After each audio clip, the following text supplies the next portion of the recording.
Hi, folks. Welcome to another episode of Film Study. This is Ken McCusick, and I'll be working through a review of the 2025 Ravens draft today over the next couple hours and take you through every single draft pick, my thoughts, including some research I've done on these players that I didn't really know anything about that the Ravens drafted on day three, as well as looking at some of the rest of the AFC North, some of the trends overall in the Ravens draft.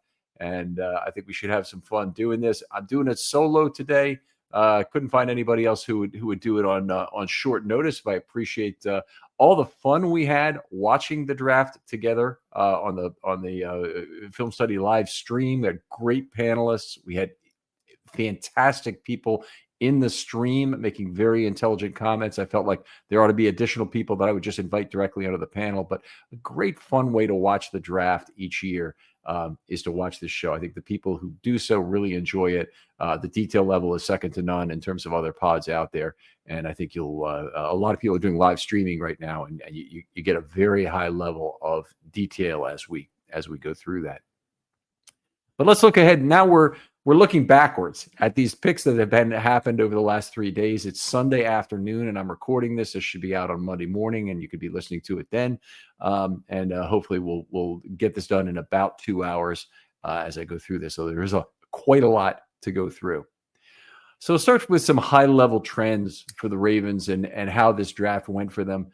They did a good job of drafting additional speed. They certainly did that with some of their later picks at corner, in particular, wide receiver.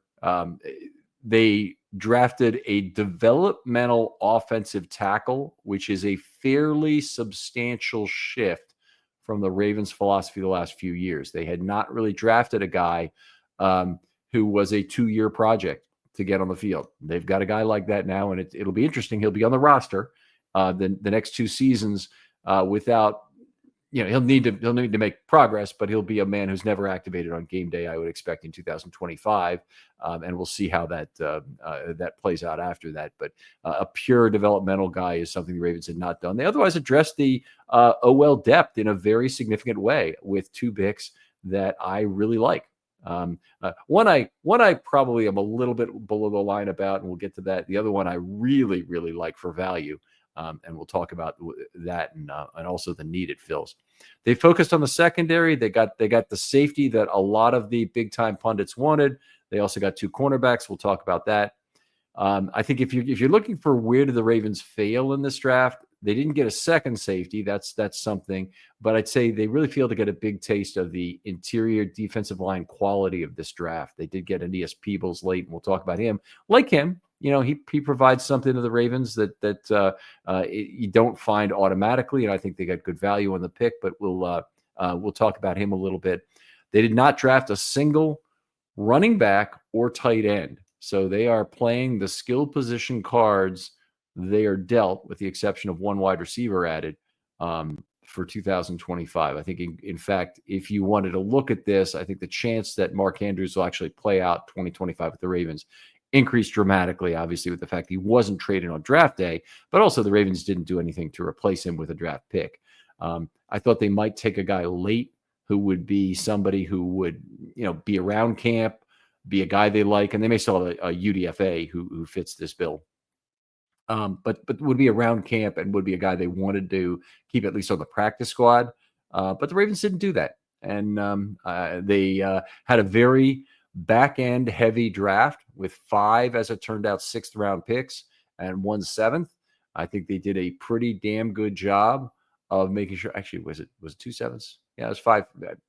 I may have it slightly wrong. We'll go through this with the individual players, but the thing I like about it was that I think they really augmented the UDFA dollars they had in the pool. I think they got a good set of 6th-round players where there are some good matches of need with value in most of the cases that I like. And there's a good chance that some of those players are going to make the team. Others are like UDFA priorities that they got signed here without having to dip into the UDFA dollars they otherwise need to compete with other teams. So we'll have a separate show on, by the way, the UDFAs they signed, but there are already some interesting ones coming in. they did draft the first kicker in team history. They also had a kicker they signed as a UDFA. I think that gives you some pretty good signaling about the Tucker era coming to an end. I think it'd be reasonable to draft somebody even in the 4th round and have him come in as competition. Maybe Tucker still wins the job if things, settle out with his legal situation. But actually, I guess it's not a legal situation with the current allegations. But if you draft a kicker and you bring in a UDFA, I think the signaling is very clear in terms of what the Ravens are likely to do. And then, of course, the biggest thing they did was they took a swing on Mike Green. We'll talk about him in terms of what's going on. An unbelievable value. They just were at a point where they could not pass him up in the draft. The Ravens talked a little bit in the interviews subsequent to the draft about the amount of due diligence they'd done on Mike Green. And he is an unbelievable talent to get at pick number 59. Probably a top 10 or 12 player, the number 2 pass rusher on my board, outshined only by Abdul Carter. So we'll talk about him and what makes him special as a football player. I'm not going to get anything about the allegations because I don't know anything about them. I know just enough to be dangerous in terms of the history of what happened, but we're going to talk about Mike Green, the football player, today a little bit later.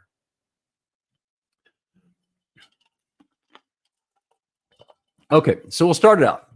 The very first pick, a controversial one as far as I'm concerned. Not controversial at all as far as every major pundit is concerned, and that's Malachi Starks at pick number 27 from Georgia. 6'1", 192, a 450 40, 31 and 5/8 inch arms. He'll be 22 in November. By the way, that's a common theme among the Ravens' early picks is they went young. All of their guys are not yet 22 who are in their first 3 picks. And obviously, young is better than old. The Ravens took some older guys a little bit later in the draft, but as far as their draft capital, they spent highly weighted by draft capital towards youth. And I think that's always generally a good philosophy and one the Ravens have stuck with over the time. Starks has a cornerback-ish frame at 6'1", 192. He's fast. He had some very lousy testing in some of the other elements in terms of the shuttle, the vert, the 3-cone. He was 19th percentile worse in all 3. His stops to miss tackle ratio is pretty good for a safety at 2.6. He's had some split duties. He's had some of that at slot corner, and he's had some at strong safety, some at free safety. So he's moved around a little bit.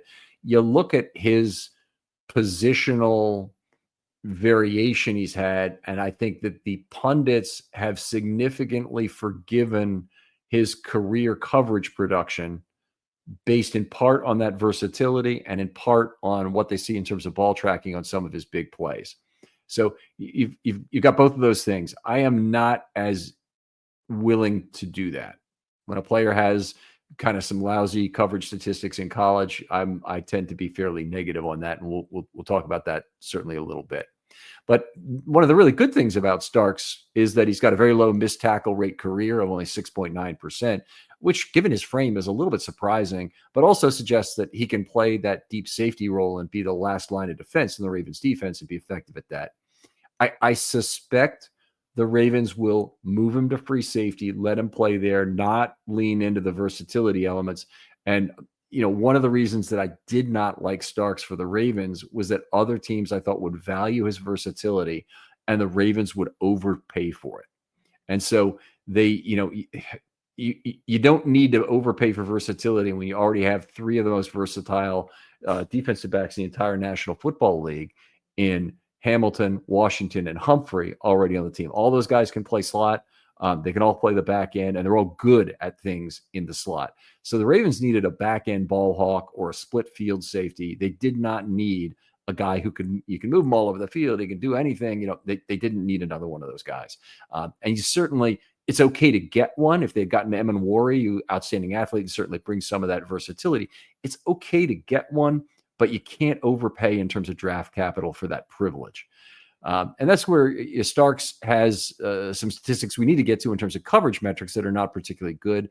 He allowed 8.9 yards per target in 2024 and a 99.6 opposition passer rating. That's just not good at the college level at all. Even in the SEC, where there tend to be good quarterbacks and good receivers, that's really not a good number. Career, he's at 8.7 and 92.6.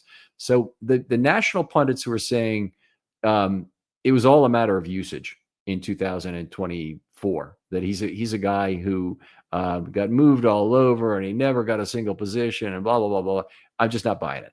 I think honestly that excuses over that don't make a lot of sense to me. I think when he played in the slot or he played on the back end, he didn't face some of the matchup nightmares that you can face at outside corner when you travel. So there's a lot of corners, including two guys the Ravens got later, who had their coverage statistics dragged down by the fact that they traveled to cover number one receivers on the opponents. Okay, you don't want to be in that situation. That wasn't Malaki Starks' problem at all. Malaki Starks' problem was, he didn't play all that well, didn't take great angles to the football, and got beaten on some plays in 2024. I think, given the self-effacement that we've heard of coming from him, that he would probably, admit to that. But it wasn't a good year coverage-wise. Some of the nice things about him, he's got only 4 penalties in 1,490 college coverage snaps. That, I think, is significant mitigation to a spotty coverage history. So it's something I certainly like to see. He definitely brings good speed to the position, but he so far has not turned it into outstanding results in terms of yards per target or other coverage metrics. So that's obviously not something we'd like to see. Ball skills are apparent. He can track the football. He can find the football in the air. He's very good at both. He's got 6 interceptions. He's got 17 other PDs in 1,490 college coverage snaps. It's good. It's not great. So he's got about 1.5 per 100 roughly in terms of plays he makes on the football per coverage snap, per 100 coverage snaps. So that's it's good. It's not great. If you want to see a game where another team is really taking advantage of him and who he is, look at the Texas game. He had 8 targets for 136 allowed in that game, include 80 yak. He lost more on a slant rub, and he was beaten outside by Golden, on whom he took a very bad angle on the right sideline. So there were plays in that game, certainly, where he didn't look great. I think, primarily due to his frame and size, he's thought of as a guy who will have trouble tackling at the next level. I think that's actually the strongest part of Malaki Starks' game. I think I would not be concerned about it. I really wouldn't even be concerned that the move to the NFL is going to degrade the tackling he brings. I just think he needs to focus on being a free safety only, because I think that's the best position for him in the NFL. Get rid of any of this slot thing, which didn't really even fit his characteristics all that well in terms of change of direction. It's not that he can't read the quarterback and do things, but he's going to be more effective reading the quarterback on the back end of a defense where he's moving forward. He appears to be a very cerebral player. The Ravens talk about his interviews and how he's explaining what he's seeing. That's a very good sign for playing safety. Safety, much more of an instincts position than playing corner, for example. You really you get by with how you read rather than your speed. Look at Hamilton if you want to see a guy who's very successful with that. So he can play the back end because he knows what's coming. He can read it very quickly, and he can move to the spot. Those are good skills to have, and I think Malaki Starks brings that to the table. So hopefully, the first round pick, while I think is a slight reach at number 27, no other pundit agrees with me. Basically, the entire national media is on the other side of this argument, and I'm fine with that. That's just the way it goes. And I certainly hope Malaki Starks makes the Hall of Fame, but I probably was I thought they got about 90% or 85% of the value they should have gotten out of the draft capital at that point. And I certainly would have rather had Emmanwori with that same selection. So that's just where I stand. I do think Malaki Starks can be a great football player in the NFL. I just don't think it's as likely as it is with Emmanwori, but we'll see how that rolls. Really love the Seahawks draft, by the way. They killed it in this draft in terms of getting moldable developmental talent and someone that's already playing at a high level. What else do I have to say? I think the Ravens love the interview. I think we talked a little bit about that already. If you look at the comparison to Emanwari, I'm going to go through this one more time, and I know some people who are listening to this probably already know this. You have my permission to fast forward on this track really quickly. Emanwari is a guy who does not know how to play safety yet, certainly at the NFL level, but even really at the college level, and is making do on his instincts. Yet he allowed a 37.1 passer rating last year, also in the SEC. So there's no context question that, hey, Malachi Starks had it much tougher because blah, blah, blah, blah, blah. I'm not really buying any of that. He also was a guy who moved around and played a little bit of slot, a little bit deep, and both played strong and free safety at South Carolina. So he's a guy who's been moved in a way that is not terribly dissimilar to Malachi Starks and asked to play different positions. But I look at the two players, and it's clear Starks is the much more polished player. He's the much more if he's the more intelligent player, that might actually be something that'll help him in terms of how he moves forward, learning the game, a game that he's going to really have to relearn in a lot of ways at the NFL level. But Emanwari just did more with less. He's got much higher athletic profile. So that's not the less I'm talking about with. I'm talking about in terms of less polish. So Starks, supposed to be a very polished player, really didn't deliver the results on that polish. And Emanwari, a not polished player, delivered outstanding results. And I think if you look at that, polish at the college level is generally a bad thing for future development. So I think that the ceiling on Emanwari is a lot higher than it is on Starks, and that's just my position on the decision between those two selections. That said, I hope he makes the Hall of Fame, and if he has a big rookie year, I'll probably buy a Malachi Starks jersey. So I get excited about that. Not a disastrous pick, but to me, the pundits almost unanimously are overstating the value of the pick at number 27. I thought 35, 40, he'd be fine. 27, and particularly when another player like Emanwari is on the board, I did not like the pick. Anyway, let's move on. We certainly wish nothing but the best to Malachi Starks in his Ravens career. So the Ravens are on the clock at 59, and they have one of the most interesting decisions to make. So Mike Green obviously was the pick they eventually made. The Chiefs were coming up and picking, I think 3 picks later, might have been 61, 62, maybe even 63 they were picking, but they were picking in that range. And Eric DeCosta, mentioned that he thought the Chiefs would select them. They apparently had done their due diligence. The Ravens, obviously, with the current Justin Tucker situation, are under a lot of pressure not to make a selection that has additional sexual assault flags that need to be dealt with. So it had to be a very big decision for them to go ahead and draft Mike Green. But let's talk a little bit about Mike Green, the football player, before we talk about the Ravens' decision to take him anyway. Again, he's the Sun Belt Player of the Year, Defensive Player of the Year, and the NCAA sack leader with I think it was 17. 6'3", 251, 32-inch arms. That's one of his shortcomings. 457 was measured by John Other, meaning it was not done at the combine. He'll be 22 in July, so still a young man. Had 1 year at Virginia, then had that weird gap year due to the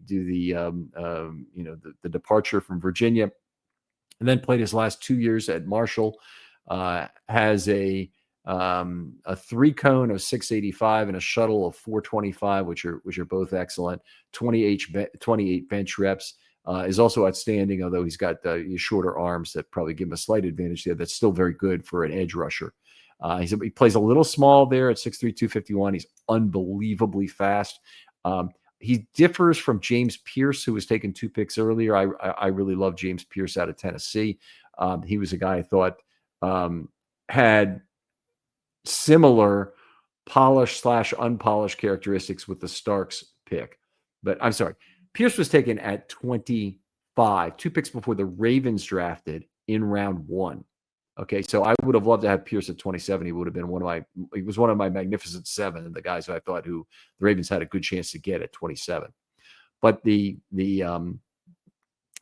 Green would have been a guy that I would have taken over Pierce, despite the fact that Pierce had outstanding one-trick pony ability to win, and he will be coached up at the NFL level and made into a much better player than he is right now because he gets offensive tackles to overreact. Green does some of that, but a lot of his success is already having a reasonably polished toolkit of pass rush moves that he's put into play very effectively at the college level. As an explosive first step, he is very bendy on the edge. Now, it's been a while since the Ravens have had a truly bendy edge rusher. I mean, most of the time they get guys who are pretty good bull rushers. You know, the Ravens are concerned about setting the edge. They're also very concerned about having guys who can drop into coverage as a Sam linebacker. But they haven't had that really great, Kayvon Thibodeau or a super bendy edge rusher. And part of the reason is the super bendy guys go at the top of the first round. The guys who were, outstanding in that regard. Mike Green gives the Ravens that. He's like a cartoon character when at his best in terms of speed, like Roadrunner or something. You try to block him.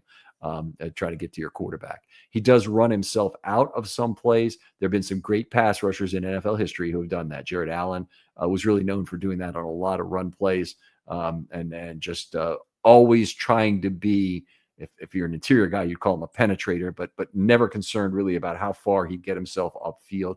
Mike Green has some of that in him, so there'll be a little bit. He's susceptible to 12-6 blocks when he uses speed on the outside in particular.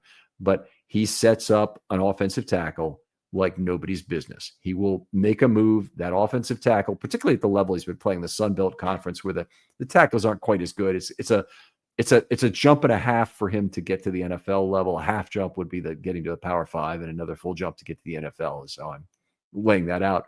But he forces offensive tackles to overreact to the move they think is coming. And so he really is best when he's playing on the side where he's not going to get chipped. And that's why I think the Ravens will typically line him up opposite the naked tackle as opposed to on the side with the tight end. That doesn't mean you can't chip him out of the backfield or have a running back that's going over to help, or even rotate your blocking such that the left guard is helping the left tackle make a block, and all that will be a challenge for him at the NFL level. But it's an interesting problem for the Ravens, who already have a rush linebacker in Odafe Oweh, who just had a pretty big year and his last couple of years has been a very good pressure guy. Is that a player the Ravens need to move? Both Green and Oweh, more so Oweh, have the ability to drop to coverage, or let's just change that to being the traits to drop to coverage. So I think it would be something that Oweh may play a little more Sam this year, as they have a very good 3-to-make-2 group with Kyle Van Noy. Van Noy has typically been on the tight end side, been dropping to coverage a lot. Oweh is certainly a guy who likes to work against the tackle. His athletic traits make that a good matchup.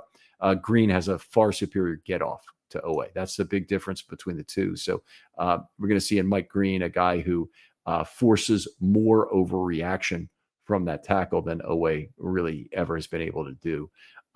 And I'm very excited to see how Chuck Smith is going to be able to help Green hone his repertoire of pass rush moves, probably get rid of some things he doesn't like, maybe add some additional tools that he didn't have in the shed before. But this is a great situation for Mike Green to walk into in terms of improving his own game. And hopefully he'll be amenable to testing. I get the impression from some of his tweets that it's been a very difficult time the last couple of years with the allegations and whatnot that have been going on. And there's a sort of a defensiveness that shows up. And part of that is brought out by the fact that people are jerks.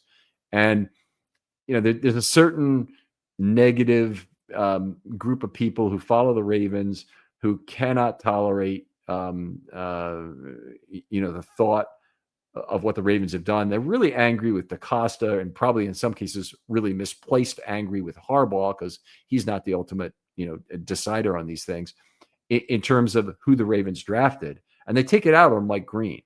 And then Mike Green has had some tweets in the last couple of days where he's He's indicate just watch what I do for you kind of thing. Um, the Ravens need to try and help him get out of that defensive posture, in my opinion, from a social media perspective, and just get his head in the playbook, start playing football, and make sure that the troubles like he's had in the past don't occur again. Um, Professional athletes have to be so careful with what they do. I'm not even talking about social media right now. I'm talking about just in terms of relationships in general, and how they go through this process. It really must suck for them in terms of dating. Dating sucks. As I hear, I'm 62, so it's and Maureen and I have been together for 30 years, so it doesn't really affect me. But you always hear about people having a horrible time dating in this day and age. Now, Mike's in a good position, obviously, but anytime you're doing that, you got to be worried about who the woman is and what she's after and whatnot. So hopefully he finds a way to filter for that well and not get himself into trouble there. Let's talk more about himself on the field. His athleticism says he might be a Sam. He has just 23 coverage snaps in the last 2 years. That's about 4% of snaps. So despite the fact that he has those qualities, he's used to cover about as much as Jadeveon Clowney was, which is not very much. Jadeveon Clowney, late career, I'm talking about. So I will say this, that is very typical of elite college edge rushers because they're too valuable as pass rushers for their team to use them in any other way. And it becomes a consistent problem as if you're trying to figure out who might be a good Sam player. It's more about traits. It's about taking a few individual reps. It's more about the measurables. And can you train this guy to be that? I thought for sure Odafe Oweh would be a great Sam linebacker, but the Ravens have never really used him in that way. Why is it important to have a good Sam linebacker? Why is it important that a great pass rusher also be able to drop to coverage? The answer is pass rush flexibility. Whenever you can drop guys from the line of scrimmage, it means you can bring guys unblocked from a different angle. Allows you to free up a slot corner, a linebacker, a safety to come in and make a play on the quarterback. A lot of pass rushing and a lot of the success that the Ravens have had, particularly over the last 2 years in terms of very high sack totals. They led the NFL in 23. They were second in 24 in sacks, despite the fact everybody thinks the Ravens pass rush sucks. But they've done that largely by being a schematic pass rush, where they bring pressure from different angles and they get free runs at the quarterback, while still a lot of the time rushing 4 men. So they've been very effective at that. We've seen some, obviously Michael Pierce's last coverage snap was a thing of beauty in of itself. But we've seen some interesting drops to coverage. Tyus Bowser was a simply wonderful Sam. Matt Judon was 90% of the player that Tyus was, and to have two guys like that at the same time was a embarrassment of riches that the Ravens haven't been able to duplicate since with a really top end Sam. And I think Mike Green can be part of that. But I would expect that the Ravens primarily, and as a rookie, are going to use him on the rush side and have him be the guy who makes tackles overset, and he can use his bag of counters then to try and get pressure on that blind side. So that'll be interesting to see how the Ravens use him from that.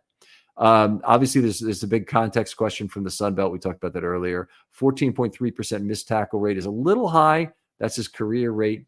But he makes up for it with productivity. And so he had 49 defensive wins with 9 missed tackles last year. So that missed tackle rate is a little high, but that 5.4 to 1 stops to missed tackle rate is outstanding for an edge. And the way I look at it is, give me 10 more missed tackles, and I'll take 54 more stops and our defensive wins, and we'll be very happy with that. So basically, when your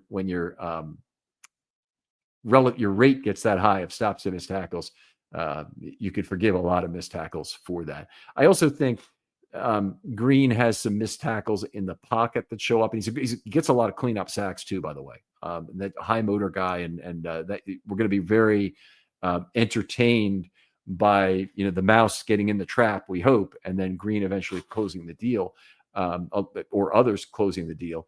But I think Green also missed some sacks and left a quarterback who was highly disadvantaged, either in a position to throw the football or even cleaned up by his teammates. So that he'll be a guy who can do very well.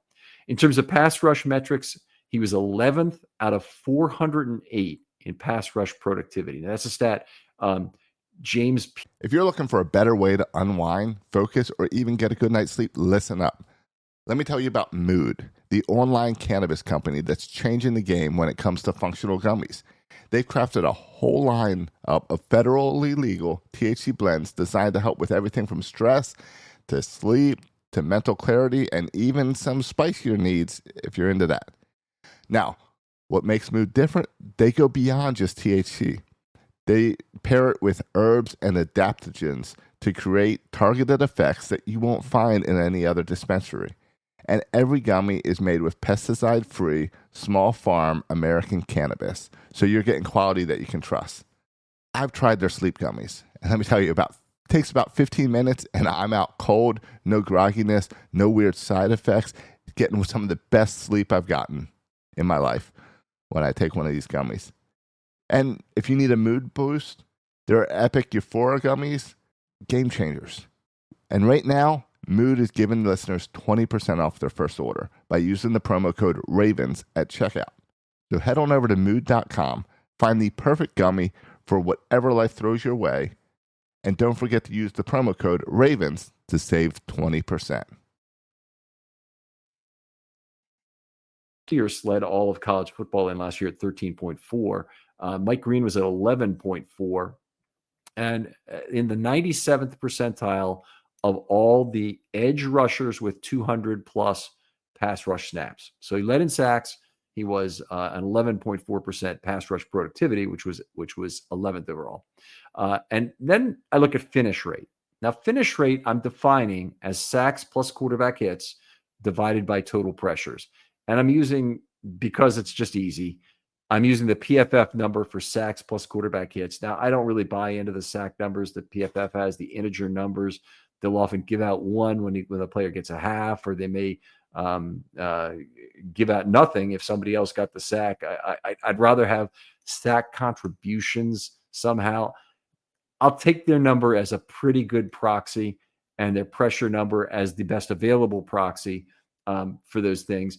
Some of those pressures are different from others. Some of those pressures come late. Some of them come early. Green is much more of an early pressure guy, but he does certainly have some cleanup in his game. A late pressure that has value but isn't within 3 seconds is one where you chase the quarterback to the boundary as he's needing to eventually either throw the ball away or make a disadvantaged throw to a receiver down the field as a bailout. It's not those pressures don't have value, but they don't have as much value as getting to the quarterback quickly and just making the initial disruption on the pocket. And so when I'm counting pressures, I don't count a late pressure like that or even a late quarterback hit. I note it, and I'll toss it in a discussion of plays, but I would not count that as a pressure the way I do it. It has to occur within 3 seconds. So he had a 45.8% finish rate, which is in the 86th percentile of that same 408 group of 408 edge rushers. That is not sustainable. Okay, so he's not going to be able to sustain a 45.8 rate. And that is one of the reasons, by the way, that PFF and the Ravens will talk about pressures being the stable metric. And they're 100% right in that regard, that you're much more likely to maintain that denominator. But when a guy has such an extreme numerator, it's also nice to see that denominator is big. Justin Madubuike be an example of a player who it was reasonable to project a reduction in sacks in 2024 because his base of pressures was not very large. Odafe Oweh was a guy who it was reasonable to expect would have more sacks in 2024 than in 2023 because he had a large base of pressures. His pressure rate actually dropped in 24, which was unfortunate, but his close rate went through the roof, and he had a big year with 10 sacks. So anyway, with Green, if I'm looking at the tape, my other notes would be lots of cleanup. The QB's really held the ball too long in the Sun Belt against him, and he'll get less of that benefit in the NFL. But the more mobile the quarterbacks the Ravens face, the better Mike Green's going to like it, because those guys will generally try and extend plays, and Mike Green hopefully will make them pay for it.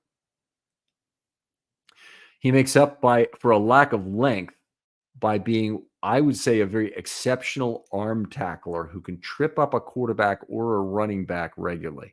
So if you look you can look at his highlights, you can look at other things, and this probably really aids his stop rate. He'll get a handle on a hold of the ankle of a quarterback, and they'll go down. And you think, how did they just go down to that little contact? But he's obviously doing more with that than you typically see done. I associate high rates of ankle tackles typically only to interior defensive linemen, not the linebackers, not the edge rushers. It's interior defensive linemen who sometimes can be pretty good at making those, and will typically have a lower missed tackle rate. But that was something I really noted in Green's tape. Did not see much of the bull rush. Most of what he does is speed and counters versus oversets. So if he thinks the offensive tackle is undersetting, he'll follow through with rip, chop, or arm over. I mean, he's got multiple. Chop is the way to really say arm over, but rip, dip, or chop are the big three that he wins with outside. He's got an unbelievable spin move, and that's his big inside move. He's got other things he pull out of the chest once in a while, where he's just moves back too quickly. I wouldn't even call it a Euro step, which is another big way you want to see that point guard movement to beat a guy to not the initial side you make your move to. But I wouldn't even call it that. I'd call it more like he starts to show the bull rush, and then all of a sudden he's too quick and moves to the inside and disengages from the offensive tackle. So that was impressive. He's got all the speed you would want to do 1 or 2 gap overs on stunts. Okay, so a single gap over, he would basically be rushing through a same side B gap. So he'll start on the outside of the tackle shoulder somewhere, whether it's 9 or 7 in terms of the tech. And then he'd be moving inside to move past the guard, who would be attempting to double the defensive tackle whose face is being who is crossing his face. So then he has a chance to, the A gap is the place he would typically have a 1 gap over to go through. Typical tackle and twist type stuff, and usually that defensive tackle is going to be the underneath play. I'm not saying Mike Green will never set a pick in his life, but he's much more effective given his speed to make him be the over guy you're trying to free up. If you're, he's got all the speed needed also to be a 2 gap guy, and that sometimes is even more important. Is he goes to the opposite side A gap to make his move. We've seen that some. Owe has got the speed to do it. We've seen Van Noy do a little bit of it, but it's generally for very fast edge rushers that they'll jump 2 gaps and make that move. Probably saw it a little bit from Tyus Bowser and Matthew Judon as well. They're guys who are quick enough to do it, but I expect to see Mike Green do some of that. He's not a guy you kick inside. He's a little bit small for that. And be completely wasted in that role, which begs the question of how do the Ravens get all 3 of their pass rushers on the field, they're big time guys, on the same snap. And I think there still is a way. He and Van Noy both have experience lining up off ball in some pass rush situations, which I think means this is something they've done with Bowser in the past. It's something they did with, I guess it was Owe last year. Who else would it have been? Clowney last year at times. But they'll line up a guy off ball, let him pick his gap, and Green has all the quickness you would want to be a gap picker from off ball on some passing situations. In particular, 3rd and long situation, that'll create a lot of problems for quarterbacks and a lot of problems for offensive lines to pick him up appropriately. So I would expect to see more rush nickel from the Ravens this year. They can't have Travis Jones on the field for every single play, and they basically are short a nose tackle, dipping into the UDFA pool to see who would stay at that spot with Michael Pierce's retirement. So how that plays out may determine whether or not the Ravens are going to go with what they've done basically for the last 2 years, which is to be using 2 interior defenders on all pass rush plays to maybe go into more 1, where it's just Matabike on the field and you have 3 outside linebackers. I think either is possible, and it'll be determined in large part by how much they can trust their early down nose to be good enough in those situations, such that Travis Jones doesn't have to be overworked. If Travis Jones can get normal rest and play 55 or 58% of the snaps at the nose, which include all passing downs, then that's great. You're probably your ideal situation, but they don't have a Michael Pierce apparently to take those early down pairings with the secondary 3 tech, whether that's Peebles or whoever it might be this year. They're going to need to figure out if they've got a way to keep Travis Jones off the field for more plays. So it'll be very exciting to see that develop over this year.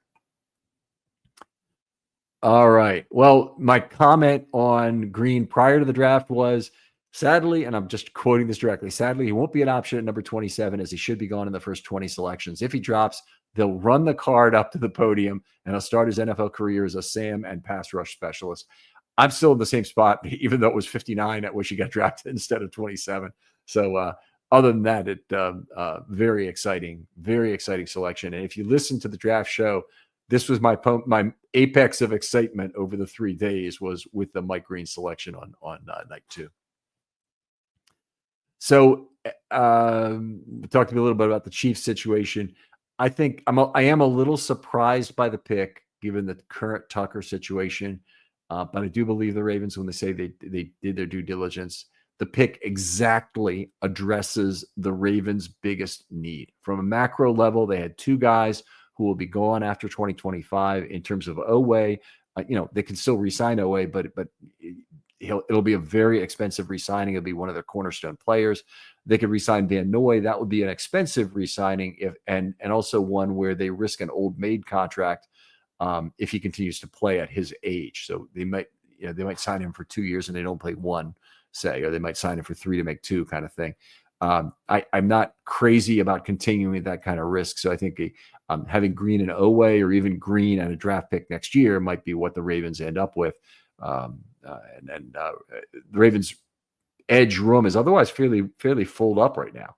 They've got Robinson in there. They've got Adisa Isaac, who I know they're not going to give up on after, he got very limited playing time his first year, but is certainly a guy they have a big investment in.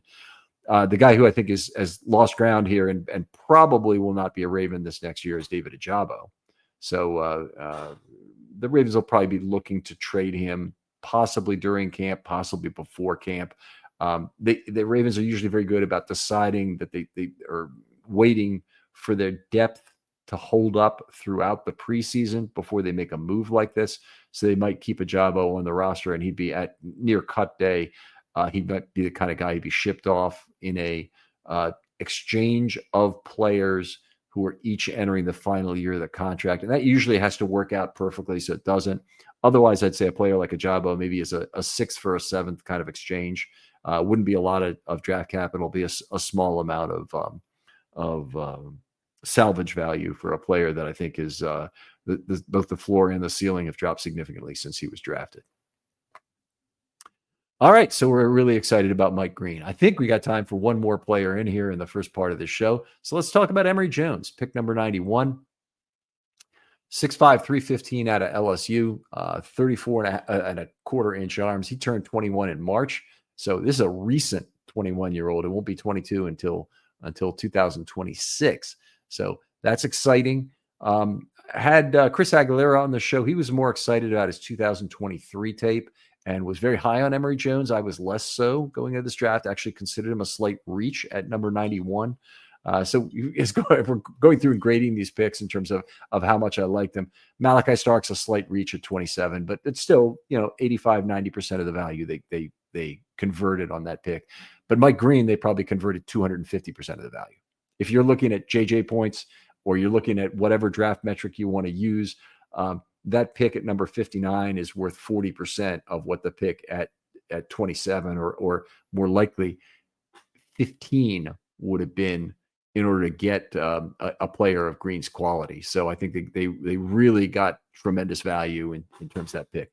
Emory Jones is another one where I think they were not quite on par with this pick.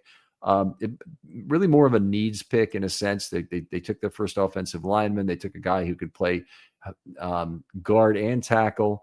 Unlike the draft of Vincent, which we'll talk about later, Jones is a guy I think they would need to step in immediately at tackle if there was an emergency situation this year. An injury to either Stanley or Rosengarten, I think, puts Emory Jones at right tackle for the Ravens in 2025. So from that perspective, it's a good thing. In terms of who Emory Jones is, a person, he's got a pear-shaped build, ideal for guard. He would probably be a left guard for the Ravens. He would be a more natural fit at right guard because of his length and ability, I think, to torque a opposing defensive tackle when you want to open the front gate of a pull play, a power play.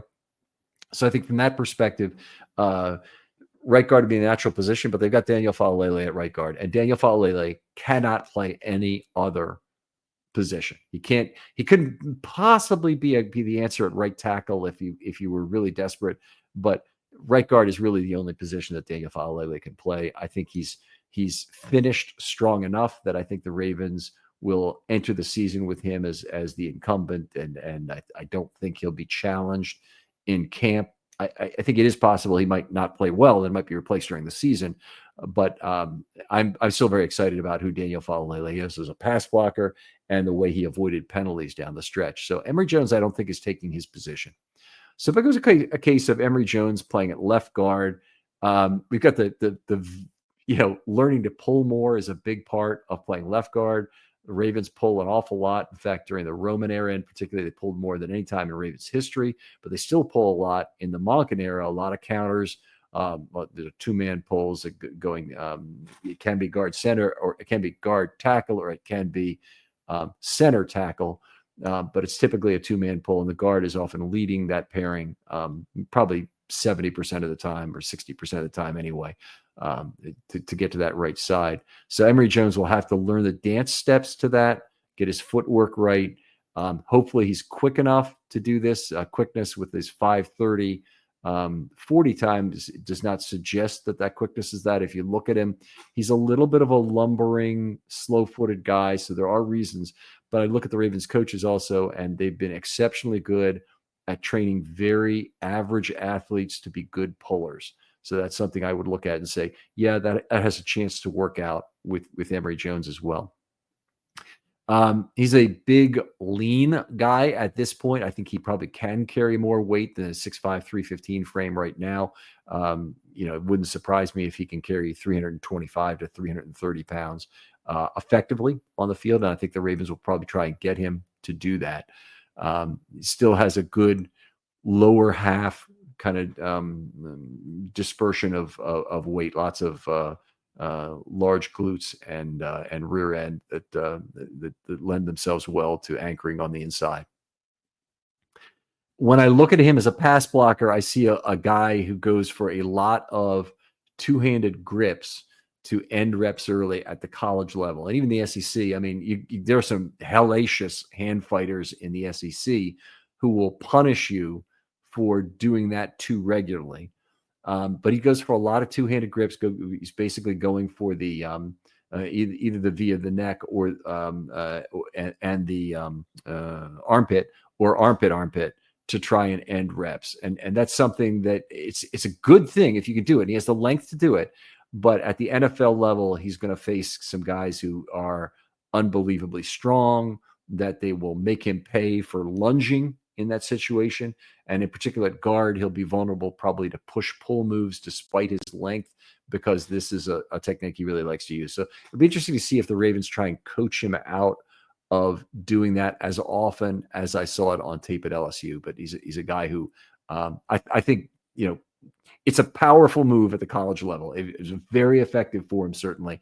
I think he needs to be more of an independent hands guy at the NFL level. So you've heard the analogy I use time after time with regard to playing flipper playing pinball and using both flippers at the same time. Well, it's hellaciously bad in pinball. It means you're a very bad pinball player because you need to use those flippers independently in order to save the ball. Same kind of theory exists with offensive line play. You need to be able to use independent hand usage to be most effective. He does have some good violence in his hands. And like I said, not a lot of alternating strikes. He bends at the knees, which I think is very good. He stays over his feet. He does wait for that first contact opportunity, but in the NFL, he's going to be faced with some longer arm defensive tackles than he's probably been used to. The one arm longer is two is going to probably get him to lunge. And some of those guys who are quite slippery and very powerful are going to be able to drag him forward. I don't expect he's going to have the John Simpson's problem because John Simpson was exceptionally vulnerable by his build as well. He's a very, a vertically built athlete, not a pear. He's an apple, and a guy who would be more easily tossed when he would try and make his jabby two-handed strikes on the opponent. Emory Jones is, as far as being a tackle, he's got the length for it. That's not the question. He just doesn't have the great natural mirror, and the feet are a little slow. I think that NFL edge rushers will be able to exploit him, and he'll have to then move to using his length and power to be a good 12-6 blocker. Maybe something he can adjust to at the NFL level. It's just not obvious that he's going to be able to do that. I think if he does go back to playing more tackle, it'll be right tackle that he'll end up at not left tackle. I don't see that as a match at all. So, is he a swing player? Is he a guard? I kind of see him more as a guard, but in 2025, based on how the Ravens roster is constructed, they may very well ask him to play tackle because they don't really have another player on the roster that would be an obvious fit. You'd be talking about, possibly putting Ben Cleveland out at right tackle. The new guy, Vincent, won't see the field at all. So it could be Emory Jones.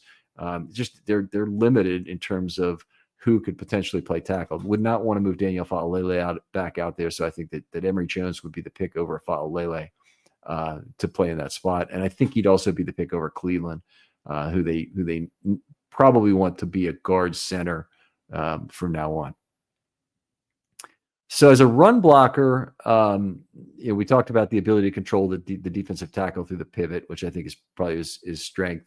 Have to learn how to play well. If you look at him in level 2, he is quite lungy in space. So he gets out in front of a screen pass. That's not uncommon for linemen, by the way. I like linemen who learn to keep their feet and be an obstacle to people in level 2, not feel like they need to make contact with somebody in order to be effective. And that's what creates lunginess. Offensive linemen get out into space and they feel like I have to hit this guy in order to have an impact on this play. And to do so, they have to lunge because the opposing defensive back often or linebacker is trying to do everything they can to avoid him. Well, that's something you need to use against your opponent. The fact that they need to avoid you, they need to avoid that contact, is something that you by your size and by the threatening to use your strikes is something you can force a player to go very wide. And they understand that as pass blockers. These same players understand how you patrol an area as a pass blocker, but for whatever reason they can't conceptualize that the same way in space in level 2, and that'll often lead to a lot of this lunginess. It is an area where I think the Ravens, for all of their great offensive line coaching, Joe D and what Warhop brought this last year to the group, they got the penalties under control in the second half when that was a point of emphasis they needed. They taught all these unathletic guys to pull. But one of the really things that has never been good for the Ravens offensive linemen over the last 20 years, really, that I've been looking at offensive line on a play-by-play basis, the problem has been that they all are very lungy in space. They've never really had guys who got out. Linderbaum is probably the first and best of that group in terms of not losing his feet in space. But the other guys they've always gone for a more powerful player and a better pass blocker, and damn the torpedoes with regard to how you get out in space and make a block. And honestly, also, I think it's probably the more important thing. I know it's the more important thing to be a good pass blocker, but even getting out in front of a screen pass or getting out in front in level 2 and being sure that you connect on your blocks, that's secondary to being a pass blocker. And that is one of the reasons, by the way, that I like Daniel Faalele a lot better than everybody else seems to, is that I can put up with a lot of these run blocking errors. I can put up with some of the buffoonery in level 2 and the oafery that we see in terms of him not connecting in level 2. And some of that's decisiveness, some of it's a lack of getting to the spot in time. But I cannot put up with it with a guy who can't pass block at guard. It's too important to be able to maintain a pocket for longer. It's true of any quarterback. It doesn't just matter that it's Lamar Jackson, but it doesn't. It's probably more significant even with Lamar Jackson. So. What else we got to talk about? So with Emory Jones had a little bit of a high penalty rate, 1 every 136.6 snaps. That was a lot of tackle play involved in that too. So the standard is you'll have more penalties. He definitely needs to develop functional strength on the field. I didn't see a bench number for him at all, but I would say he doesn't really look like a high functional strength person in terms of leaning into opponent and getting him to move. It's something that'll have to improve. He'll never have to be a guy who just bulldozes people the way Ben Cleveland probably could, or other people would. But he has to be a good leverage player. He has to be a guy who can pick up both either the back or the front end of the double team, get the guy off his pins if you need to, if you're the climber, know when to leave that block and move on. He needs to do those things well, and he needs to be able to handle the back end of a double team and be able to finish it. But there's very few players in the NFL, very few, who truly can move defensive tackles with a solo block. It's usually you're playing for the draw. You're playing a game of tic-tac-toe for the draw instead of trying to get the game won. For the Ravens, I think he'll challenge for a starting guard spot in 2025. I think the competition with him and Voorhees is probably on right now. And we might even have another entrant with the 7th round pick Dellinger. So we'll talk about that a little later.